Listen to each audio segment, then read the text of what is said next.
할렐루야. 네, 안녕하세요. 앤디왕 교수입니다. 여러분들 이렇게 만나 뵙게 해서 너무나 반갑고요. 이렇게 소중한 자리, 귀중한 자리, 귀한 자리에 불러주셔서 너무나 감사드립니다. 먼저 기도하고 시작하도록 하겠습니다. 사랑의 하나님 아버지, 주님의 은혜에 늘 감사드립니다. 대면과 비대면으로 기도회를 할 수 있게 해주심을 또한 감사드립니다. 이 시간 다니엘 기도회를 통해 회복의 시간이 될 수 있기를 간절히 소망합니다. 이 기도회의 주인이신 하나님 아버지 홀로 영광 받으시옵고, 부족한 종의 입술에서 나오는 소박한 이야기를 통해 주님의 영광 드러날 수 있게 성령님께서 함께하여 주시옵소서. 이 시간 머리 숙여 모인 교회와 가정과 각 처소에 역사하신 하나님의 놀라운 능력을 경험하는 축복의 시간이 될 수 있기를 간절히 원하고 바라오며, 이 모든 말씀 주 예수님의 이름으로 기도드립니다. 아멘. 네, 그 이야기의 힘이라는 제목을 가지고 제가 짧게 소박한 저의 이야기를 하려고 합니다. 여러분들 그 호사유피 인사유명이라는 그 사자성어 아시나요? 다 아실 거예요. 호랑이는 죽어서 가죽을 남기고 사람은 죽어서 이름을 남긴다라는 뜻인데요. 이름을 남긴다는 걸 조금 확장시켜서 우리가 생각을 해보면요, 인간은 누구나 이야기가 있다라는 거죠. 그래서 우리가 사도 바울이라는 인물의 이름을 들으면요, 저희들의 그 머리에 사도 바울의 이야기가 떠오른다는 것이죠. 그래서 저는 저 나름대로의 이야기가 있고, 여러분들은 여러분들 나름대로의 이야기가 있다라는 것입니다. 제가 상담 심리를 전공하고요. 상담 심리를 학생들에다 가르치다 보니까 저에게 많은 분들이 상담을 하십니다. 그래서 상담하면서 제가 깨달은 점이 두 가지가 있는데요. 첫째로는요, 정말 인간은 이야기하는 동물이구나라는 것을 알 수 있었고요. 그 이야기를 통해서 나를 해석하고 타인을 이해한다는 걸 알 수 있었습니다. 두 번째로는요, 많은 내담자들의 이야기를 들으면서 그 이야기의 주인공인 나는 없고 다른 사람의 이야기에 휘둘려서 살아간다는 것을 알게 되었습니까? 21세기 살아가는 여러분들의 이야기는 어떻습니까? 요즘에 많은 그 기독교인들이요, 이런 말씀 하십니다. 요새 기독교가 많이 핍박을 받고 있습니다 라는 소리를 종종 듣곤 합니다. 근데 여기서 핍박받는다는 것을 제가 곰곰이 한번 생각해 보았습니다. 우리가 핍박을 받는 것이 하나님, 예수 그리스도의 복음 전파하기 위해서 받는 영광된 핍박인지, 아니면 우리가 우리 이야기 속에 잘못된 행동의 패턴에서 일어난 정말 부끄러운 핍박인지는 우리가 한번 곰곰이 생각해 보아야 될 필요가 있다라는 거죠. 그 인간의 행동 패턴을 바꾸기 위해서 여러 가지 방법들이 있습니다. 근데 제가 심리학을 전공하다 보니까 이제 심리학적으로 얘기를 하게 되는데요.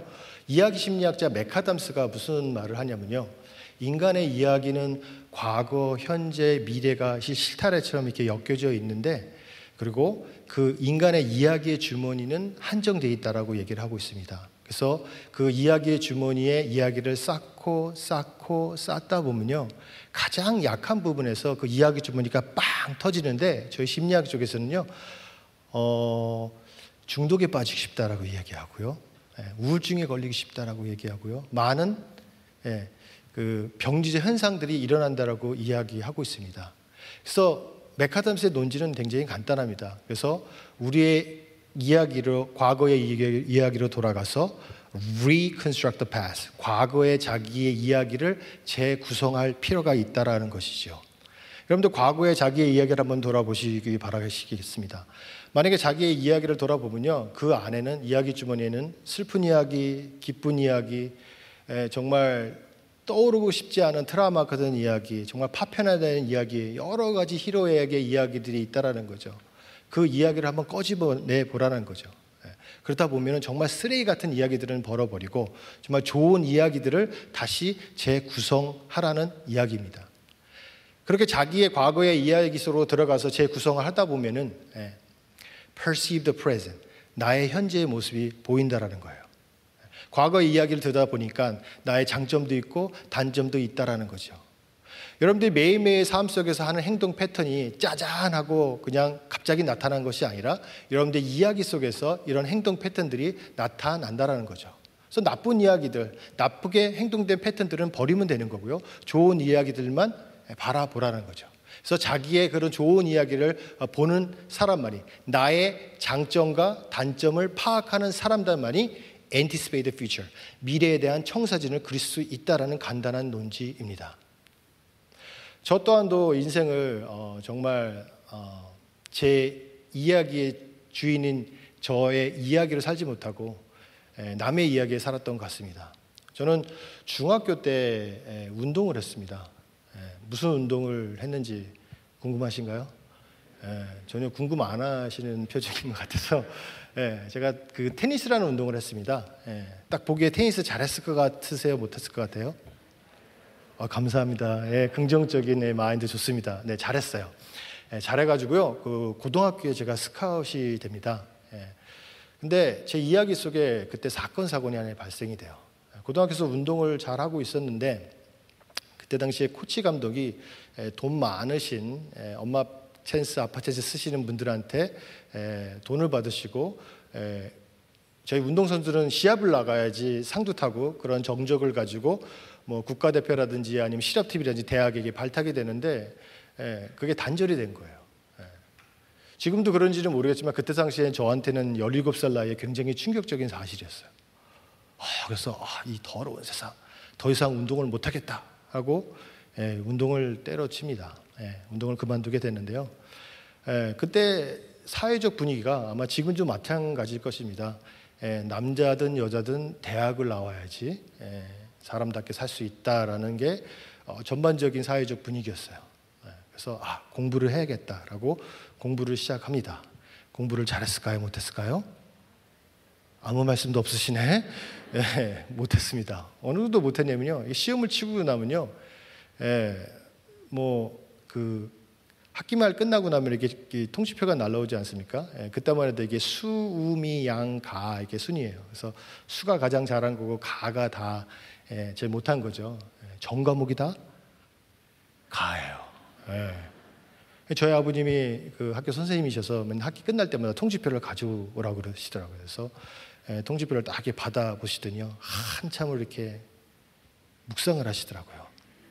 그러면서 저를 딱 쳐다보시면서, 야, 너 너무 한 과목에만 집중하는 거 아니냐? 체육 외에는 다 가였어요. 별로 안 놀라시네요. 여러분들 다 항상 가를 받고 계신, 다 알고 있는 거 얘기하는 거 아니죠?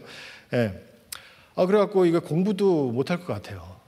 그러고 있는 도중에 저희 외삼촌께서 그 미군 부대에 젊었을 때 미국으로 가셔가지고 거기서 이제 자리를 잡고 계셨어요. 그래서 사업을 여러 가지 하고 계셨는데 그때 한국에 전화가 왔어요. 혹시 한국에 일할 사람을 좀 보내달라고. 그래서 저희 가족들이 회의가 있었죠. 그래서 회의 중에서 야, 나를 보내자. 이제 한국에 있으면 인간 폐인되니까 미국에 가서 일이라도 하라고 보내자. 그래서 제가 이제 미국에 유학을 간 게 아니라 일하러 가게 됩니다. 근데 미국에서 일을 도와드리려도 영어를 좀 해야지 어느 정도 일을 도와드릴 거 아닙니까? 근데 영어를 거의 몰랐어요. 그래서 외삼촌한테 전화를 드렸어요. 외삼촌, 제가 영어도 못하는데 무슨 일을 도와드릴 수 있을까요? 이렇게 여쭤보니까, 야, 너 비자 받는 동안에 딱 2마디만 외워서 오라는 거야. 그게 뭐죠? 적으라는 거야. 그래서 이렇게 적었죠. 뭐냐면요, You put it back. 너 갖다 놔, 이거였어요. 뭔지 감이 잡히신가요? 뭐였냐면요, 저희 외삼촌께서 큰 슈퍼마켓 같은 걸 하셨어요. 거친 동네에서 슈퍼마켓을 하셨는데요. 지금이야 여러분들 대형마트 가시면 이게 CCTV가 다 있잖아요. 그때 당시만 해도 뭐 30년 전 이전의 일이니까 CCTV가 없었어요. 그래서 제 키 2배만한 사다리에서 딱 올라가가지고요, 딱 이러고 있어요. 그래서 누가 훔쳐가면요, You put it back. 너 갖다 놔, 이거 하러 가는 거예요. 근데 혹시 여러분들 대형마트에서 훔쳐본 경험 있으세요? 없으신가요?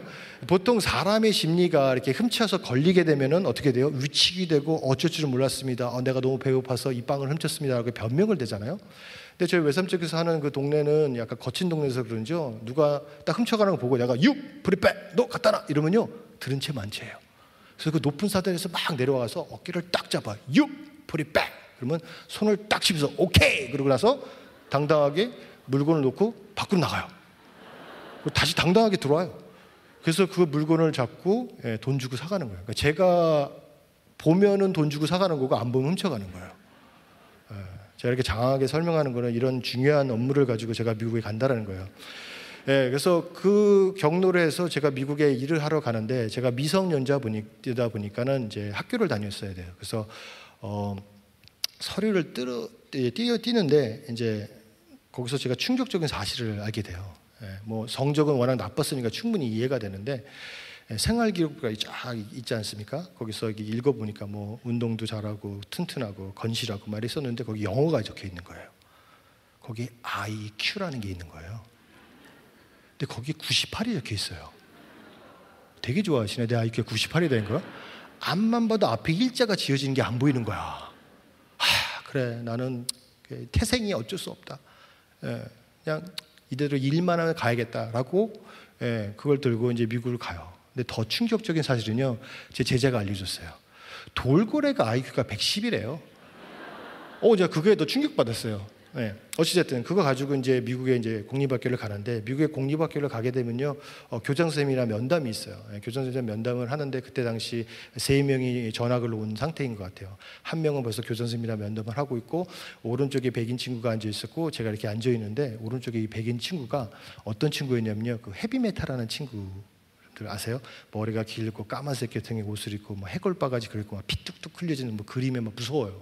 피어싱이 막 2개가 모자라서 막 4개씩 하고 이 목에는 스파이더 문신에 이렇게 딱 적혀있는 이 친구가 저를 딱 째려보면서 What's up? 이러는 거예요.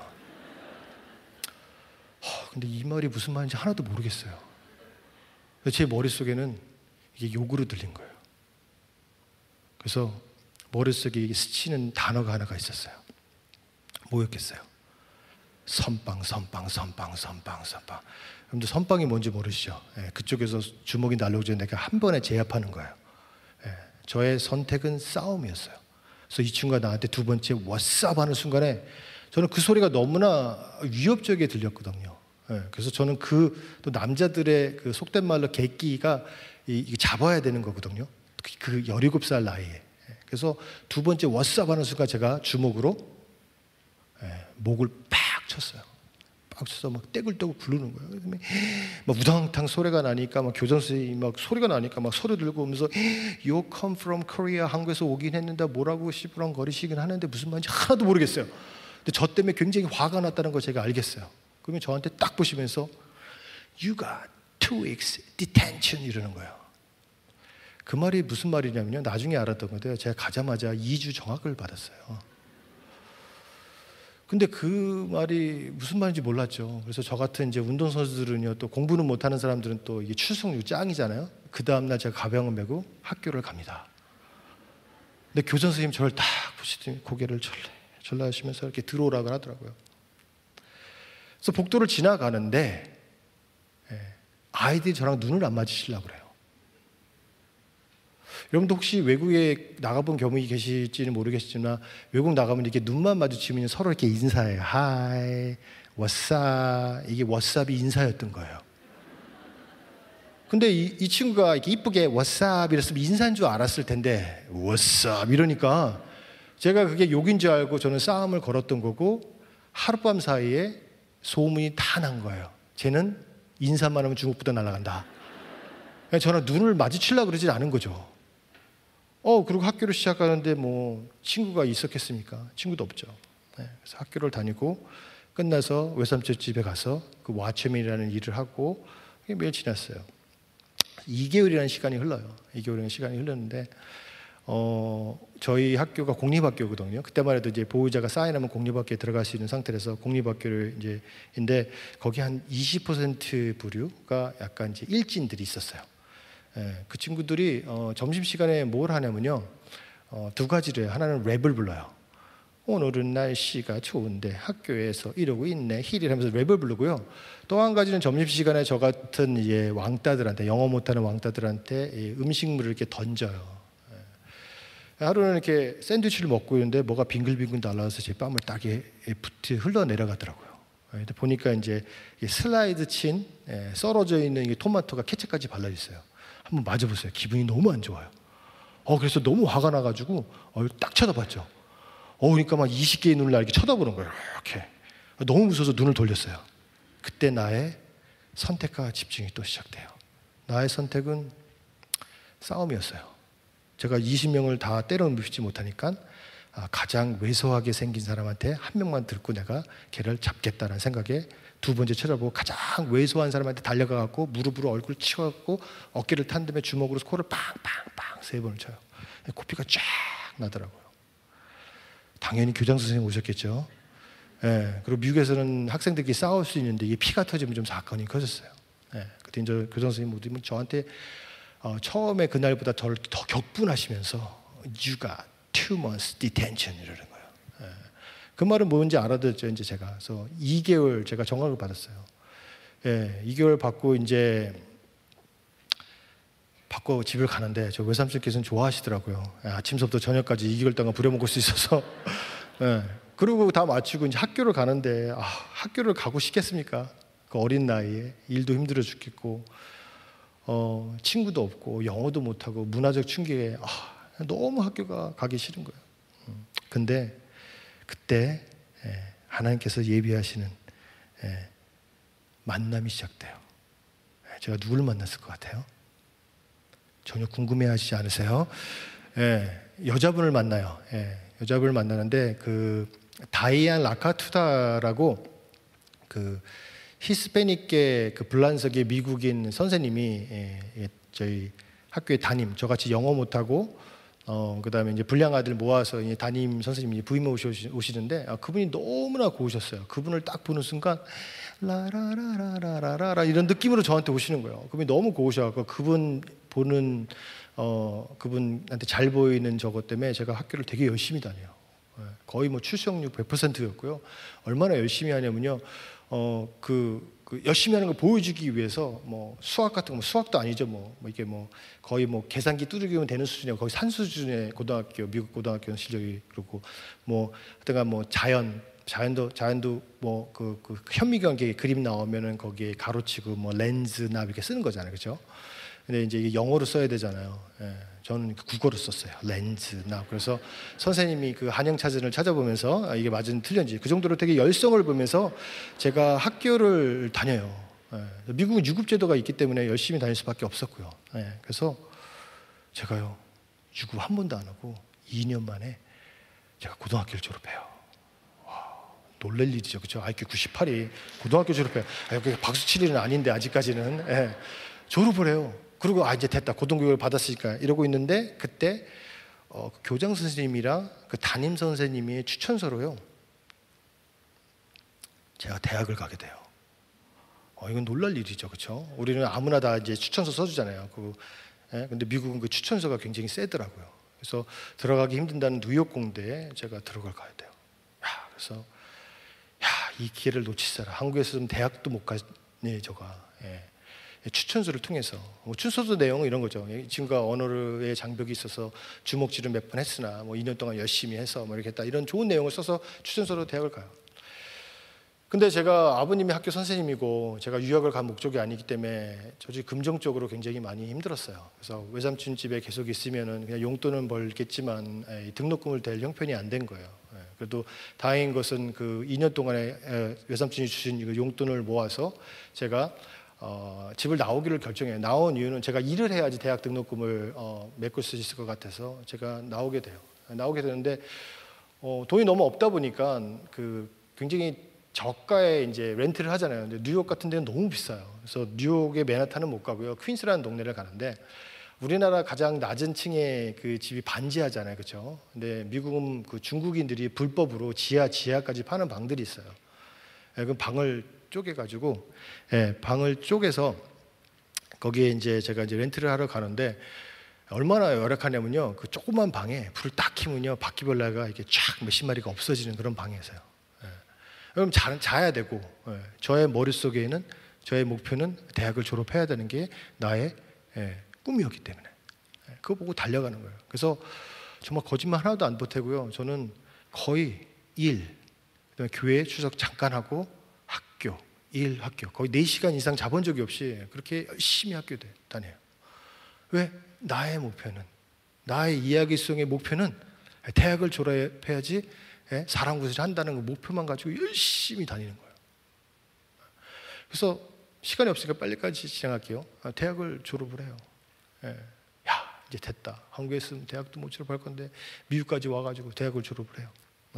그리고 한국 오려고 했는데 그때 총장님이 아니죠. 학장님이 저를 잘 보셔가지고 이분의 또한 추천서로 제가 들어가게 힘든다는 뉴욕대를 들어가게 되는 거예요. 좀 주님의 은혜죠. 그래서 또 이 기회를 놓치세라. 그래갖고 제가 뉴욕대를 이제 딱 들어가서 공부를 하는데, 야, 이거는 만만치가 않더라고요. 등록금은 3배로 비싸죠. 공부도 3배로 힘들죠. 너무나 힘든 거예요. 자존감이 바닥에 떨어지는 상태였는데 그때 나의 운명적인 만남이 또 시작이 돼요. 좋은 분들을 만나게 되죠. 여러분들도 아시는 분들도 제가 만나게 돼요. 여러분들 제가 뉴욕대에서 영화를 전공했는데요. 그때 안젤리나 졸리라는 분 아세요? 그분이 뉴욕대에서 이제 고위자 과정을 1년에 이제 들어오시고 저는 학위 과정으로 있는데 그분이 이제 저를 이제 찍은 거죠. 그 찍은 이유는 이 미국에서는 동양 사람들이 약간 똑똑한 이미지가 있잖아요, 그렇죠? 근데 그 친구가 이제 대학원에서 같이 대학원생들이랑 공부하려니까 이제 불안했던 거예요. 그래서 저한테 잘해주기 시작하더라고요. 자기 이제 공부에 도움을 받으려고. 근데 잘못 찍었죠, 그렇죠? 어찌됐든 이 친구를 만나면서 이 나의 삶의 변화가 일어나기 시작하는 거예요.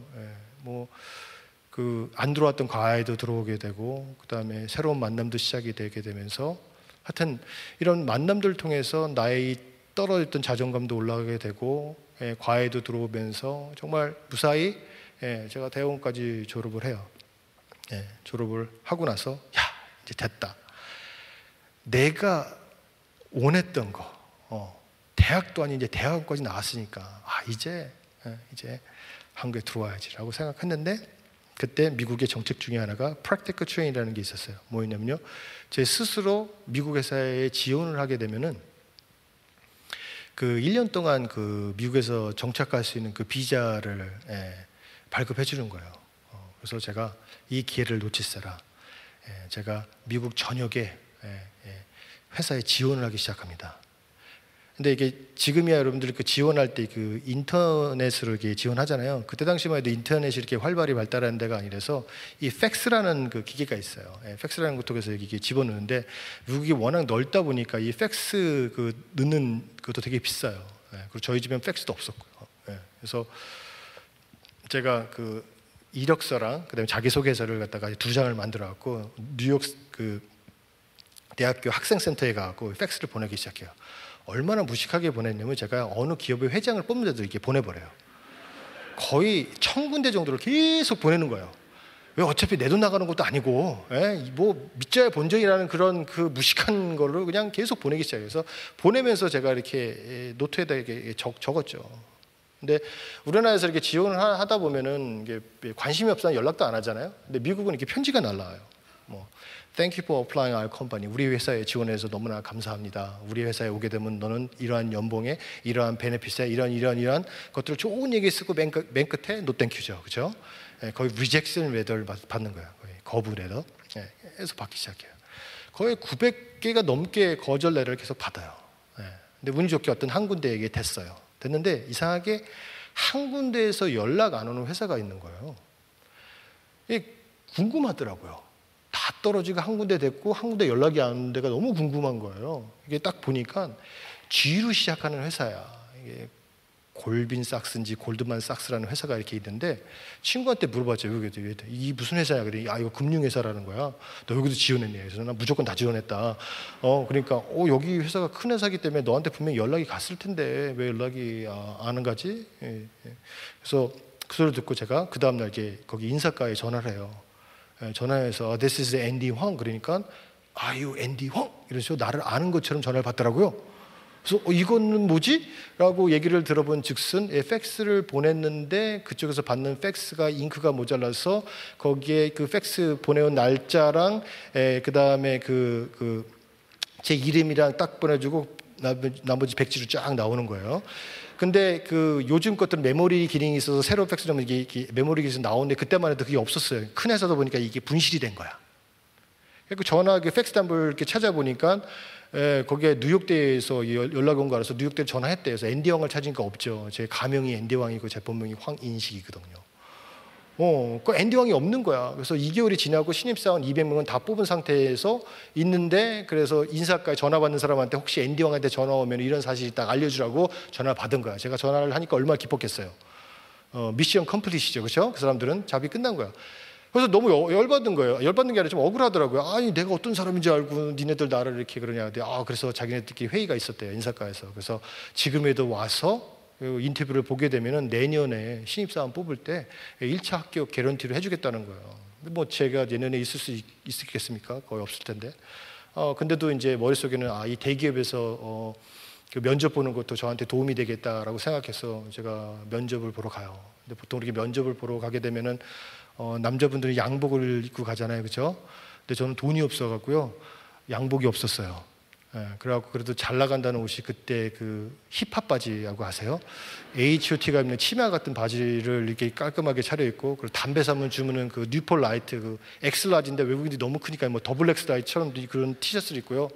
미국에서는 그 뉴욕 양키 모자가 있어요. 그거 모자 끼고 젠 스포트라는 그때 한참 유행이 빨간색 그 가방이 있어요. 그걸 메고 다운타운으로 제가 내려가요. 내려가서 앞을 딱 들어가는데 그 경비가 막더라고요. 그리고 저한테 아이유 메신저 그러더라고요. 그 메신저가 뭐냐면은 그 빌딩과 빌딩 사이에 서류를 전해주는 그런 알바생들이에요. 그래서 메신저는 뒤로 가라는 거예요. 뒤에 엘리베이터 타고 올라가는 거예요. 그래서 노노노노노노 남나라 메신저. 저는 메신저가 아니다. 나 여기서 인터뷰를 봤다. 딱 보여주니까 보면 전화를 하더라고요. 이상했는지 한 명의 그 경호원을 붙여서 2층까지 제가 가요. 그래서 인터뷰를 하는데 거기 인터뷰하신 분이 남자분이 한 명이 이렇게 딱 책상에 앉아 계시더라고요. 근데 이분도 인사께서 시켜서 억지로 인터뷰 본 느낌이 딱 들었어. 그랬더니 저의 서류를 딱 보더니 Are you Andy Hwang? 그러더라고요. 그래서 뭐 Yes I am 그랬죠. 그랬더니 뭐 sit down 앉으라고 그러더라고요. 그래서 앉아서 딱 있는데 이분도 뭐 질문이 없는 거야. 그랬더니 저를 이렇게 보더니 뭐 Tell me about yourself. 너에 대해서 이야기를 해보라는 거예요. 그래서 뭐 할 이야기도 없고 뭐 여러분들한테 10분 이야기한 거 와서 뭐 주먹질하고 막 이런 얘기를 하니까 애들이 너무나 재밌게 듣는 거예요. 저의 이야기에 빠져들더라고요. 그래서 Go ahead, Andy, more 하더라고요. 그래서 20분의 인터뷰 시간이 확 가는 거야. 그랬더니 타임's up? 시간이 다 됐네? 옆으로 가라는 거예요. 그래서 옆으로 가죠. 근데 그 여자분이 또 앉아 계셨어요. 똑같은 세팅이었어요.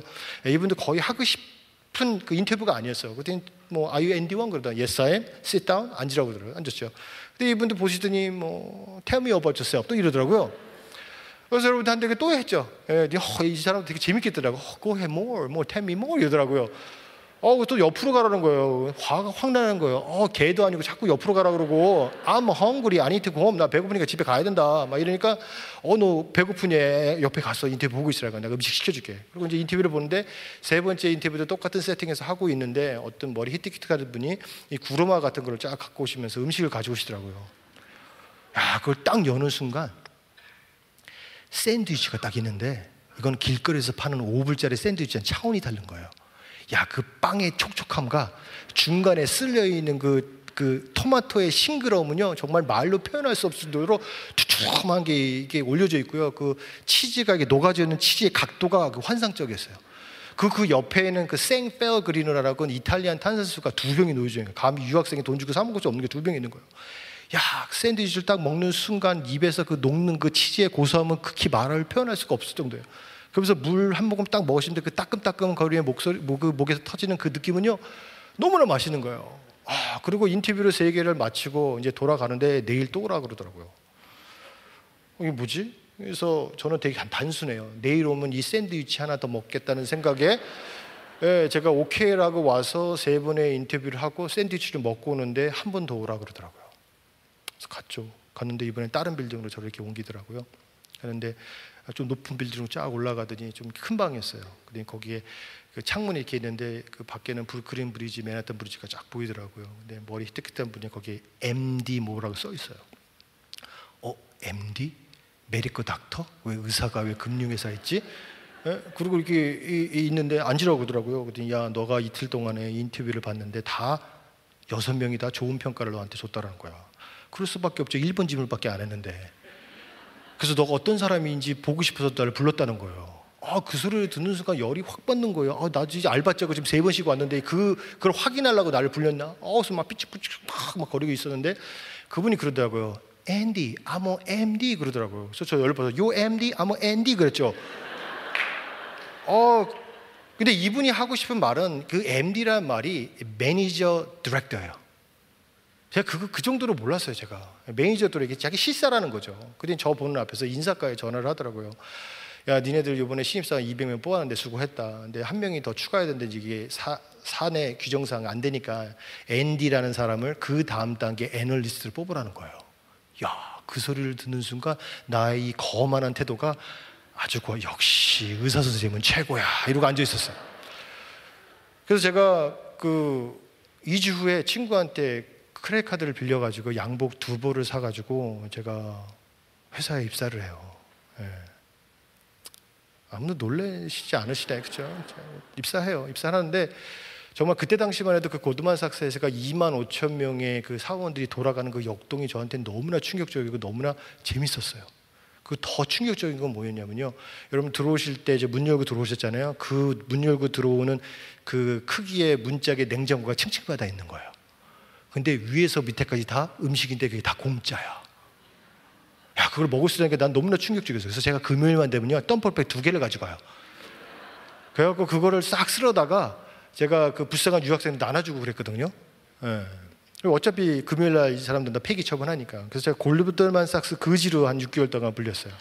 그래서 6개월 동안 그걸 하니까 이제 다른 유학생이 다른 거 가져올 수 없냐. 그 다음부터 제가 안 했는데요. 어찌됐든 제가 그래서 회사를 다니는데 그 역동도 너무 재밌고 이 조직 사회가 너무나 저한테는 너무나 잘 맞는 거라고 느껴졌어요. 그래서 열심히 일하면서 1년이 들어가고 1년이 들어가면서 회사에서 영주권을 스폰서해서 2년 일하면서 제가 3년째 된 날 제가 매니저의 승격이 돼요. 시니어 애널리스트 승격이 되면서 제가 회장단들을 모시게 돼요. 그 회장단들이 여러분들이 아실 만한 분들인데 아들 부시 정권 때 그 행 퍼슨이라는 분이 계세요. 그분이 그때 고드만삭스 CEO로 계셨던 분인데 그분이 재무부장이야. 그분을 이제 모시게 되면서 제가 직위가 올라가면서 제 완전히 삶이 완전히 바뀌기 시작해요. 그리고 열심히 일을 해요. 그리고 5년이라는 시간이 딱 흘러요. 근데 여기서부터가 굉장히 저한테는 충격적인 사건이었어요. 어떤 일이 있었냐면요. 회사 들어가서 좋은 직책도 받고 좋은 회사도 들어가고 학벌 나쁘지도 않고 돈도 벌고 여러 가지가 다 있음에도 불구하고 제 마음 가운데 뻥 뚫린 느낌이 드는 거예요. 이건 뭐지? 그냥 한 대 딱 맞은 느낌처럼 뻥 뚫린 느낌이 드는 거예요. 이건 뭐야? 이건 뭐지? 그래서 제가 생각을 두 가지를 해요. 공부를 다시 해보자. 그래서 제가 콜롬비아 대학교 박사학위를 지원을 해요. 근데 회사가 좋고 학벌도 나쁘지 않으니까 그게 돼요. 그래서 회사 다니면서 학교를 박사 공부를 하면서 근데도 계속 이 뻥 뚫린 마음이 차오르지 않는 거예요. 이건 뭐지? 이러면서 제가 일본에 출장을 많이 다녔고요. 일본에 이제 출장을 다니면서 제가 본 게 뭐였냐면 그때 일본의 디플레이션 때문에 그 비즈니스가 잘 되는 그 학구인샵이라는 게 있어. 백엔샵이라고. 지금 말하면 다땡땡에 나오는 그런 있잖아요. 1,000원짜리 파는 거. 그거를 제가 손을 대기 시작하는데 이게 잘 되기 시작하는 거예요. 그래서 여러분들 인생 사시면서 이 저글링을 할 때 학교 다니면서 회사 다니면서 사업까지 하기 좀 쉬운 일이 아니잖아요. 공을 3개나 굴리는데 힘든 거예요. 그래서 학교는 언제든지 갈 수 있겠구나 생각에 학교는 접고 회사랑 일을 하는데 이 사업체가 너무 잘 되기 시작하는 거예요. 그래서 이거 뭐지? 그래서 이제 회사에 이제 제가 5년 동안 일했으니까 저한테 휴가를 줄 수 없냐 그랬더니 저한테 그러면 유급 휴가를 3개월 주겠다 그러더라고요. 그래서 3개월을 받았죠. 그래서 사업을 하는데 사업이 잘 돼. 뭐 사업하는 사람 3개월 금방 갔잖아요. 그래서 회사에 연락이 왔죠. 어떻게 할 거냐고. 3개월 더 혹시 더 줄 수 있냐. 근데 유급은 못하고 뭐 무급으로 가능하다. 그래서 6개월을 저한테 휴가를 주게 돼요. 그리고 이제 일을 하는데 6월 달이었어요. 딱 6개월 지나서 회사에서 어떻게 할 거냐. 결정을 내려야 된다. 그래서 이게 이제 제 그 가게만 잘 되는 게 아니라 이걸 보고 프랜차이즈를 내겠다는 사람이 여러 군데 있었어요. 그래서 사업을 가맹점을 이제 맺기 시작하죠. 그래서 내가 나도 더 이상 이제 회사에 일을 못 하겠다 해서 제가 이메일을 이제 사직서를 내죠. 놀랍게도 일주일도 안 돼서 제가 연쇄부도를 맞아요. 어떻게 부도를 맞냐면요. 이게 물건이 이제 중국에서도 오고 일본에서 이제 이게 배로 오잖아요. 배로 이제 LA 항구에 와서 그 트래킹으로 뉴욕까지 와야 되는데 가맹점들은 이제 열겠다고 인테리어를 다 했는데 이제 물건을 안 오니까 이제 여기서 저한테 고소 들어와 이쪽에서 어떻게 문제돼서 계속 해가지고요.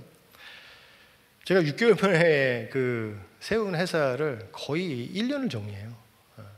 그리고 제가 고두마사스에서 이제 벌었던 뭐 스탁 옵션이라든지 뭐 여러 가지 뭐 돈들 집도 산고 뭐 여러 가지 차 이런 것들을 다 팔고도 제가 빚이 좀 있게 되더라고요. 근데 그 빚은 이제 한 뭐 1억 미만 정도 되는 돈이긴 하지만 그건 이제 크레딧 카드 이제 신용이 좋았기 때문에 이제 그걸 어느 정도 메꾸고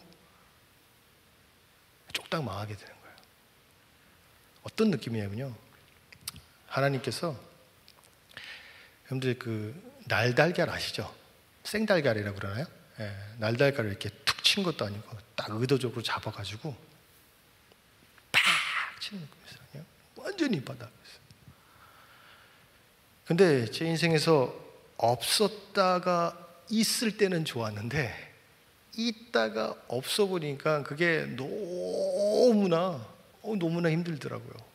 그렇다고 그렇게 많은 것도 아니었는데 제가 너무나 가난하게 살고 너무나 힘들게 살다 보니까 그게 너무나 소중했던 거를 할아버지가 넌 느낌이다는 게 들더라고요.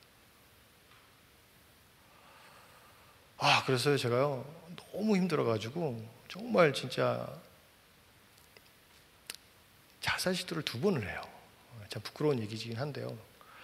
약을 먹는데 이게 그래도 하나님께서 저의 목숨을 살려주셨는지 이게 다 이렇게 토해서 이게 다 이게 없어지더라고요.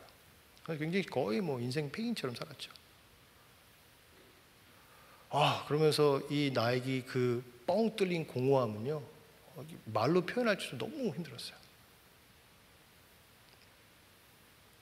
그때 저희 아버님께서 전화가 오시더라고요. 야, 너 미국에서 아무것도 없이 미국 갔는데, 너 이제 너의 인생 남을 위해서 좀 살아보지 않겠나 이런 소리를 하시더라고요. 근데 화가 올라오더라고요. 아버지 나한테 해주신 게 뭔데? 막 이런 생각이 막 들면서.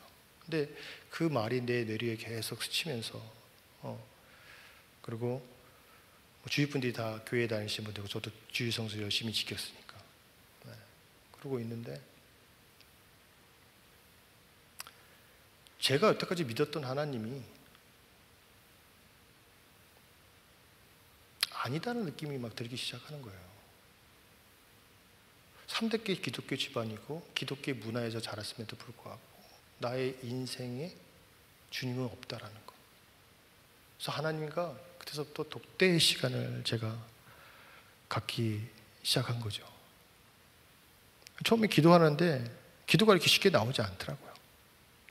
기도를 하면서 제가 이런 생각이 또 옛날에 제가 군대 안 가는 대신 하나님한테 성원한 게 그럼 하나님 위해서 일을 하겠습니다. 그래서 선교사를 하겠다는 생각이 들게 되고 기도를 하면서 제가 선교를 가야겠다는 마음을 가게 되면서 선교를 가겠다 결심하는데 제가 뭐 성경을 많이 하는 것도 아니고 그래서 제가 할 수 있는 게 뭐가 찾아보다가 제가 단기 성경을 여러 군데를 다녔는데 그때 그 일본이라는 나라에서 이제 조청년들에게 영어가 아닌 사역이 있었어요. 그때 마침 한국말도 하고 영어도 할 수 있는 사람이 필요하다 그래서 제가 거기를 지원하게 되고 그냥 막 가는 게 아니더라고요. 그때 제가 뉴저지 초대교회라는 데를 다녔는데 그때 이제 지금 온누리교회에 목사님이 계신 이재훈 목사님이 그때 사임하실 때 그분이 저를 이제 훈련을 시키시면서 훈련하고 이제 제가 훈련을 2년이라는 시간 훈련을 받고 일본을 가게 돼요. 네. 거기서부터 이제 여러 사람들 만나면서 제가 어떤 일이 있었냐면요. 하나님한테 계속해서 갈급했죠. 하나님, 내가 이 땅에 나의 이야기의 주인공은 난님에도 불구하고 저는 열심히 사는 게 단다라고 생각하면서 살아왔는데 정말 나의 인생의 주인인 남에도 불구하고 내 인생이 너무나 허탈하고 막 이런다면서 계속해서 끊임없이 기도하면서 제가 사역을 하는데 뭐 사역은 어려운 게 아니었으니까요. 뭐 초등학생들의 영어 가르치고 하는 일이었으니까. 근데 제가 일본에 와서 여러 사람들을 만나기 시작하면서 제가요 가장 많이 만난 사람들이 유학생들을 만나면서 나의 이야기를 하면서 이 친구들이 변하는 모습을 제가 보게 됐어요. 그러면서 나의 이 뻥 뚫려 있는 마음들이 하나씩 차오르는 느낌이 들고요. 하나님이라는 게 기도의 교제를 통해서 하나님을 다시 만나게 된 거예요. 제가 갈급하게 하나님을 찾았던 이유 중에 하나는 이런 거예요. 앤디 선교사님은 하나님께서 너무 사랑하세요 라고 이야기를 하는데 제 귀에는 그게 너무 들리지가 않았던 거죠.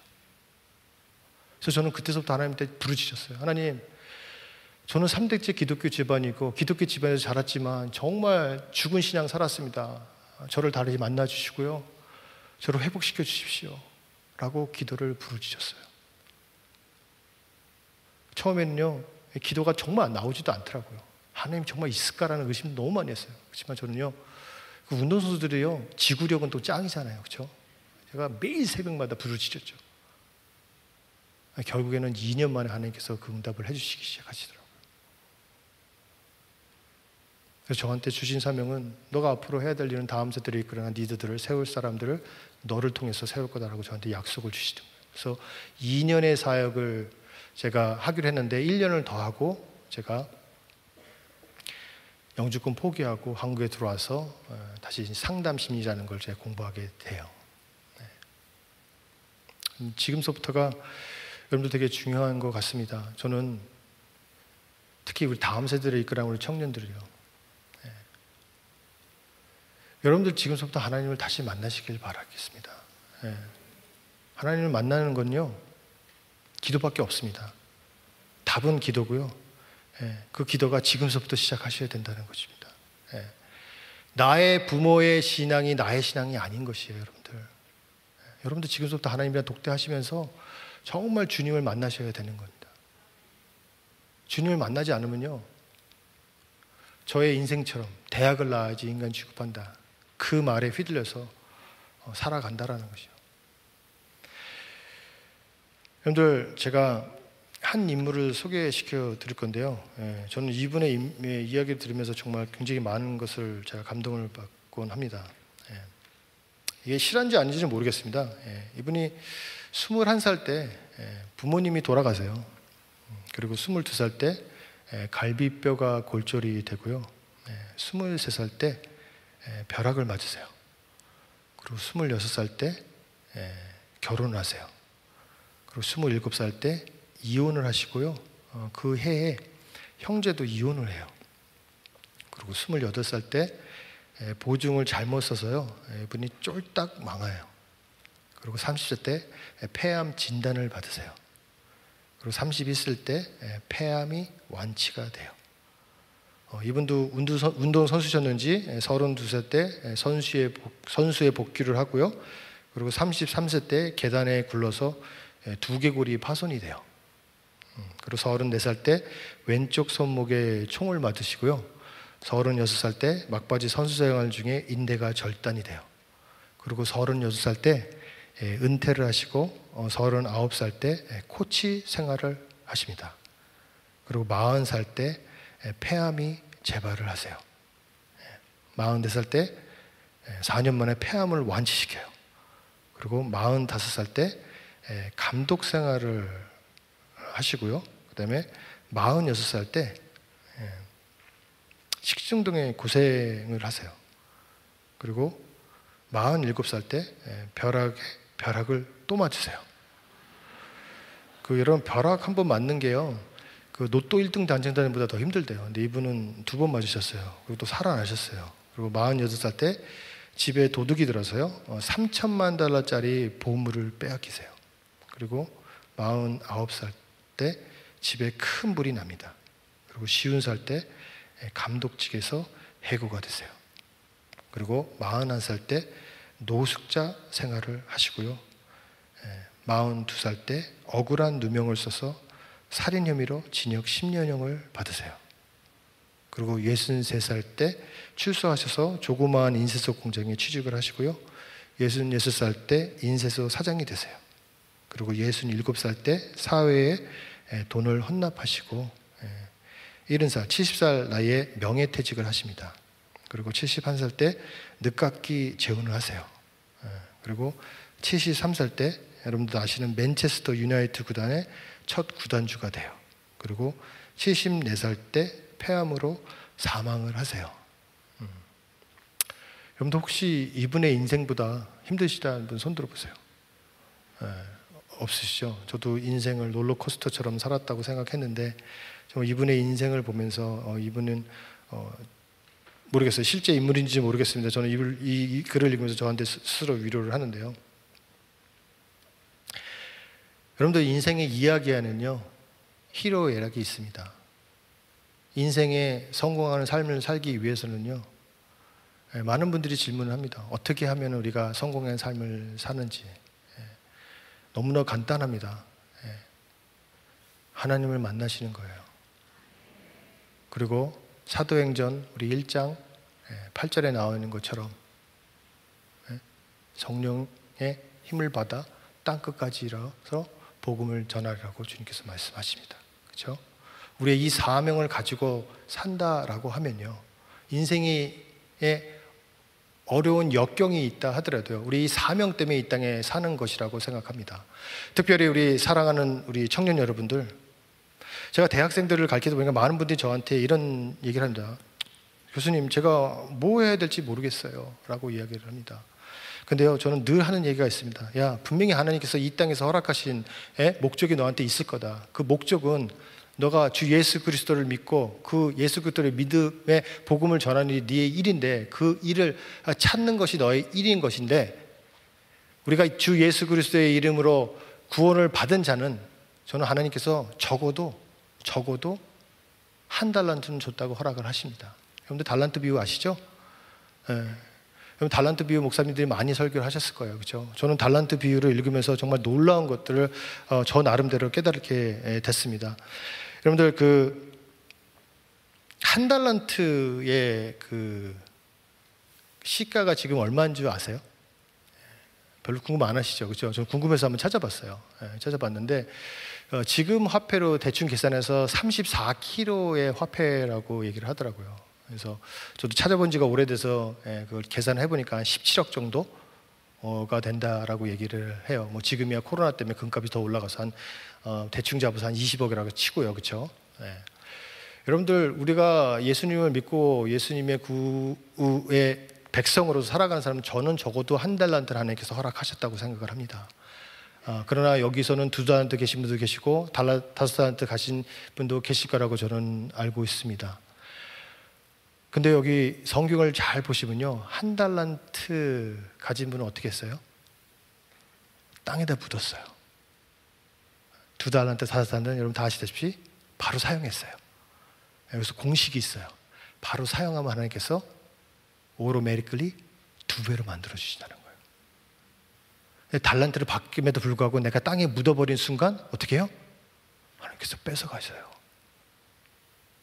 그리고 뭐라고 그러시냐면요, 잘했다 충성된 종아, 내가 너한테 지극히 작은 것을 맡겼으니 너에게 더 큰 것을 허락하신다고 얘기를 하세요. 여러분들 17억이라는 돈이 작은 돈입니까? 그리고 10달란트 가지면 170억, 한 달란트까지 더 뺏었어. 뭐 그거 뺐다고 치면 170억이 여러분들의 작은 돈입니까? 모르죠. 여러분들은 뭐 몇 조씩 굴리시기 때문에 그 170억이라는 돈이 작은 돈인지 모르겠지만 저한테는 어마어마한 큰 돈이라고 생각한다라고 생각하는 거죠. 우리 청년 여러분들 적어도 한 달란트 갖고 있어요. 하나님께서 사용하신다 그러면요, 정말 나무 검으로도요, 좌우의 날이선 검처럼 사용하신다라는 거죠. IQ 98짜리도요, 정말 주님께서 쓰시겠다 그러면요, 교수도 만드셨잖아요. 저는 지금도 하나님께서 저를 통해서 훈련시키신다는 걸 저는 느끼고요. 계속해서 저의 이야기의 주제들이 바뀐다라고 저는 생각합니다. 그러나 하나 바뀌지 않는 것은요, 우리가 땅끝까지 이르러서 복음을 전하라. 그러기 위해서는 우리가 지금서부터 하나님과 나의 회복의 시간이 필요하고요. 만약에 예수 그리스도를 모르시는 분들은요, 이 시간을 통해서 예수 그리스도를 받아들이시고요, 하나님께서 계획하시고 준비하신 것들, 여러분들 통해서 이루시고자 하는 것들을 찾으시길 바라겠습니다. 그것만이 길이고요, 그것만이 오로지 가야 될 길이라고 저는 감히 저희 이야기를 통해서 여러분들한테 말씀드리고 싶습니다. 오늘 말씀을 한번 읽고 말씀을 마무리하는 걸로 하겠습니다. 모든 지킬 만한 것 중에 더욱 내 마음을 지키라. 생명의 근원이 이에 남이라. 구부러진 말을 내 입술에서 버리며 삐뚤어진 말을 내 입술에서 멀리하라. 내 눈은 바로 보며 내 눈꺼풀은 내 앞을 곱게 살펴 내 발이 행한 길을 평탄하게 하며 내 모든 길을 든든히 하라.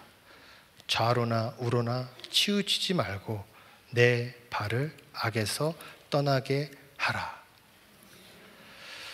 여러분들, 이 A4 용지입니다. 많은 분들이 자기의 인생을 떠보려고 굉장히 노력을 합니다. 그런데요, 자기 힘으로 암만 노력해도요, 우리가 좌로나 우로나 치우칠 수밖에 없어요. 그렇지만 하나님이라 동행하시고 나의 인생의 주인공은 나지만 나의 인생의 주인이신 하나님이랑 동행하셨을 때 우리는 좌로나 우로나 치우치지 않는다는 것입니다. 내 발에 악에서 떠나라고 주님께서 말씀하시는데요, 제 힘으로 더면요 어디 떨어든지 방향성이 없어요. 그러나 하나님이랑 동행을 하게 되면요, 하나님이 이쪽으로 가서 이 일 해라 그러면 갈 수 있고요, 저쪽으로 가서 저 일 해라 라면 저쪽으로 갈 수 있는 것입니다. 주님 없이는 아무것도 안 됩니다. 여러분들, 우리가 다니엘 기도회를 통해서 주님을 꼭 만나시고요, 주님 만나셨던 분은 주님과 회복의 시간을 가지시길 바라겠습니다. 기도하시겠습니다. 참 길이요 진리요 생명이 되신 거룩하신 하나님 아버지, 이 시간 머리 숙여 모인 주님의 백성들, 인생의 이야기의 주인공인 나의 이야기를 회복시켜 주시고 저희들의 이야기의 주인이신 하나님 아버지를 전적으로 의지하며 살아갈 수 있도록 축복하여 주시옵소서.